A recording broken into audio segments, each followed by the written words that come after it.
When buses began ferrying skiers from the Superior Dome to Alqual Recreation Area in Ishpeming, the thermometer read a chilling -5 degrees, but even that wasn't enough to keep away these hundreds of skiers from their cross-country tradition.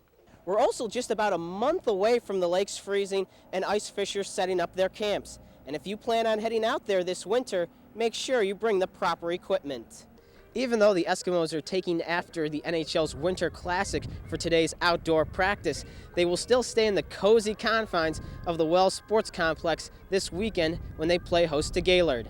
Although head injuries are not the most common type you'll find on the hills, Marquette Mountain keeps track of all the injuries that take place here, and they say that the most common by far are wrist-related injuries to snowboarders, which means that if you're a snowboarder, make sure you've got a pair of these. It was an historic occasion when the team started taking the ice. Cameras were flashing as the Marquette and Sioux players started warming up. Meanwhile, workers from Lake Superior State's NORA Center and other volunteers were trying to make sure the ice remained playable. Even inside a rink that you have all the control that you'd want as far as keeping it cold and humidity, we still have problems. Once the game started, it was easy to see the players had a difficult time staying on their feet. As you skate, you just stop, you'd sink into the ice. It was just slush. It's too warm. You know, at first we thought we were going to get through it, but, as soon as a couple of guys fell down, we knew then it was over. So only 3 minutes and 37 seconds into the first ever UP Winter Classic, teams and officials decided that the only way to finish this game was indoors.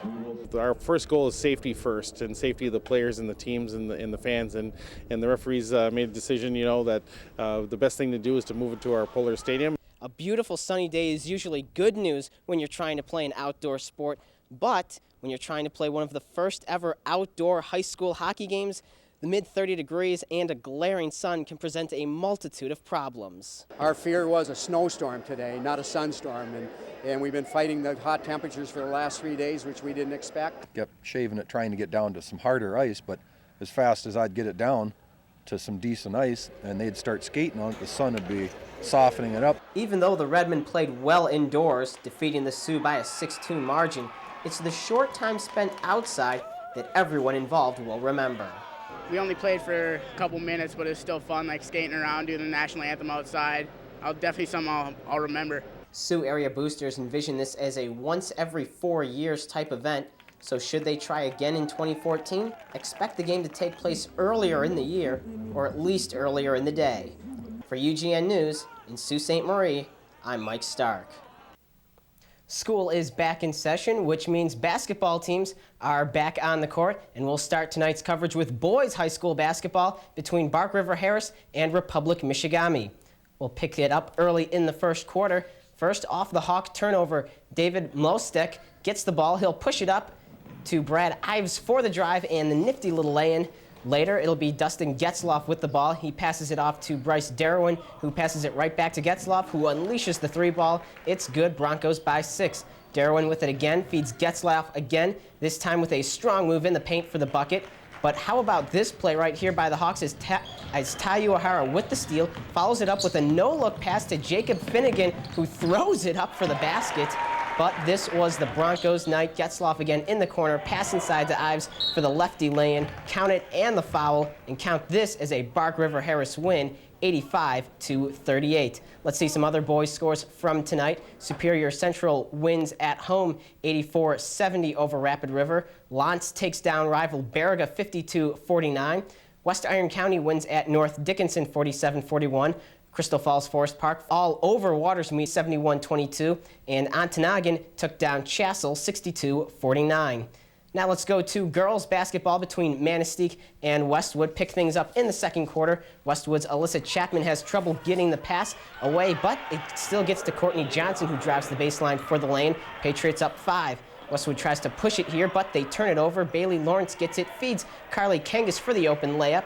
But the Patriots answer right back. Loose ball on the floor. Erica Roberts will come away with it, and now she'll take it all the way. Not quite stops, pops, and scores, and that extends the Patriot lead to 6. But here come the Emeralds. They'll swing it around and feed Kim Shorter in the low post for the bucket.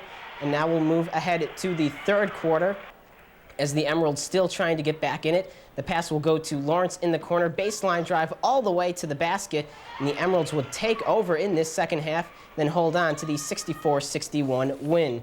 And just one other girls basketball score from tonight, Kingsford over Florence, Wisconsin, 72-29. And in hockey, Kingsford falls 6-0 to Houghton, and Lons beats Negaunee 5-3. Now, the U.S. cross-country skiing national championships are going on in Alaska this week. Both Northern Michigan and Michigan Tech sending representatives. Now, today's event was the 10 and 15K freestyle. We'll start with the best finishes from the NMU men. George Cartwright finishes 33rd out of 151 racers, just 3.5 minutes, out of first. Kevin Cutts is 10 spots behind in 43rd place, and Timothy Cook finishes just outside the top 50 at 56. Northern women with similar standings between their top finishers. Christina Gillis, 34th, less than 4 minutes out of first. In a race of 139, Monica Markvidson, 10 spots back at 44, and Ingrid Fellman came in at 55. As for the Huskies, their top 3 male skiers included Jesse Lang at 40th, about 4 minutes out of first. Eric Mundahl was 72nd, and Andrew Jota just cracked the top 100 at 99. Tech women saw their 3 best finish like this. Hannah Regan and Pertzy came in 32nd, just over 3.5 minutes out of the top spot. Elizabeth Quinley was 56th, and Christina Mishika finished 82nd. Now, the Detroit Red Wings were off tonight. Therefore, they were able to rest a couple of key players who are expected back later this week. Henrik Zetterberg claimed he may be able to return to action tomorrow night in Anaheim, but it's more likely that fans won't see any sign of him until Thursday's game in Los Angeles. Another forward who has suffered from some shoulder trouble this season, Dan Cleary, is closer to returning as well. He thinks that Thursday is the ideal night for his return also. Zetterberg has not seen action since December 17th, and Cleary's been out since December 9th. The Wings are not the only team that received tonight off, as the NHL schedule only listed 2 games for this evening. One of those 2 games pitted the Boston Bruins at the New York Rangers. Bruins fresh off a Winter Classic victory of New Year's, but it's Eric Christensen who gives the Rangers a 2-0 lead. Bruins answer, though. Blake Wheeler's shot is blocked, but Matt Hunwick is right there to knock it in for the shorthanded goal. Minute and a half later, Wheeler gets the puck, sets himself, and fires to tie the game at 2. But with less than 2 minutes to play, it'll be Christopher Higgins who will come away with the puck and come in on the side of the net and slip it through for the game winner. Bruins lose their Winter Classic follow-up in New York 3-2. And the BCS continues tonight with the Fiesta Bowl between Boise State and TCU. At last check in the 4th quarter, we saw that it was tied at 10, but Boise State just scored to make it 17-10. And that does it for sports. We'll be right back.